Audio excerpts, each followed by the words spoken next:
Welcome to Not Milk Never Milk. Subscribe if you're lactose intolerant. You start by identifying the metal and any plating. This determines method and risk. Once done, remove the strap and open links if needed, and mask crystal and moving parts. Clean surfaces with rubbing alcohol so coatings adhere evenly. Make sure to wear gloves and work in a ventilated spot. Begin with light scuffing using 600-800 grit to abrade the surface slightly. This helps paint or coating bond. Move deliberately, keeping strokes consistent to avoid patches. You now choose your color system and why. Spray for even PVD-like finish, brush enamel for detail. Apply thin, even coats from 6-8 inches away. This prevents runs and buildup.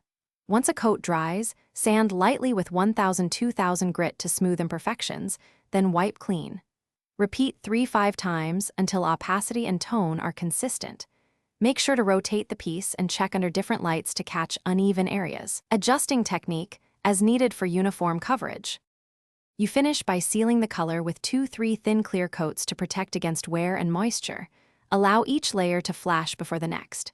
Once cured 24-48 hours, reassemble and verify the watch movement and seals. Make sure nothing obstructs links or the crown. If you see flaking or uneven edges, stop.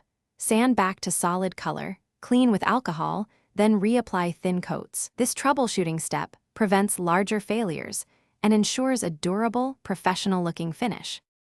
Thanks for watching. If this was helpful, leave a like and consider subscribing. See you next time.